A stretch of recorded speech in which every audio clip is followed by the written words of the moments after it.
up here and see someone who clearly loves church. I mean, I'm a worship associate, I'm here nearly every Sunday, I'm a pledging member, I've been to General Assembly. You get the picture. I am heavily involved in life here at the First Unitarian Society of Milwaukee. But the truth is, I hated church, but I am coming to love it. That transformation has been a process, though.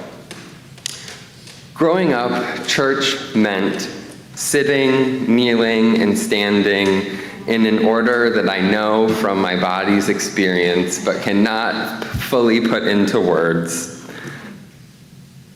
It meant standing in a very long line, waiting for communion, and it mostly meant a battle with my parents about whether I was going to go to church at all.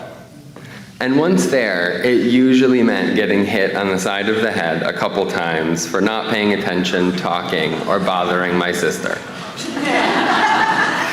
The place I just described doesn't quite sound like the best place for a queer atheist humanist with lots of questions. And the church's official stance on homosexuality as inherently disordered left me with a deep-seated belief in my own innate wrongness. As a result, I left organized religion entirely, came out as an atheist to my family, and never again stepped foot into a church on a Sunday until March of 2022. Called to my roots, church, by several different factors in my life, I quickly realized that I had to do a lot of work to defang the terminology of my deeply religious upbringing. Because here, when someone talks about God, they aren't usually talking about a man sitting in the clouds doling out judgments to eternal damnation or paradise.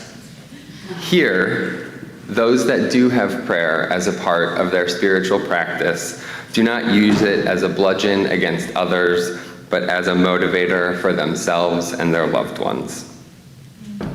As a result of lots of work and the help of all of you, church wasn't a stifling place anymore where questions were given answers before I even asked the question, but a place where I could come to reflect and connect with other people.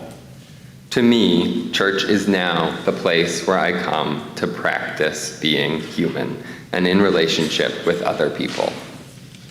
Because I was able to make some small tweaks, I was able to become super involved in the church community, which in turn has been very transformative and helped transform the word itself.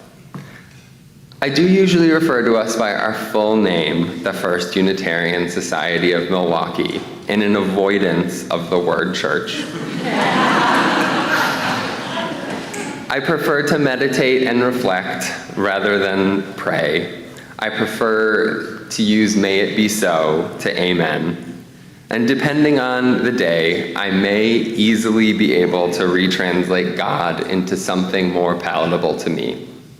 On other days, it takes a little bit more effort, and some days I can't get there at all.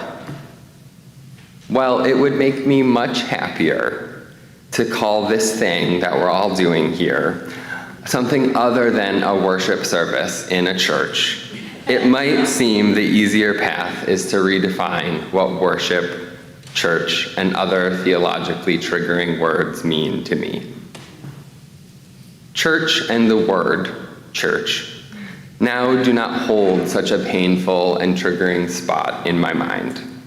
I even have no problem calling myself a follower of a particular religion, and several of you may note I have quite an affinity for Unitarian Universalist t-shirts. I would now consider myself to be a person of faith, and I even engage in daily spiritual practices as a part of my role as a facilitator and participant in the UU Wellspring program. But I do not have it all figured out yet either. One thing I have learned from Unitarian Universalism is something that I keep close to me in times when I may not agree with the way something is being talked about, And it's a quote from Francis David, one of the forebearers of Unitarian Universalism. We need not think alike to love alike. And that is what we are focused on here, on Sunday and every day. Love. Not love given to us from a God or any source, but love freely given from person to person in an interlocking, interconnected web of life. Thank you.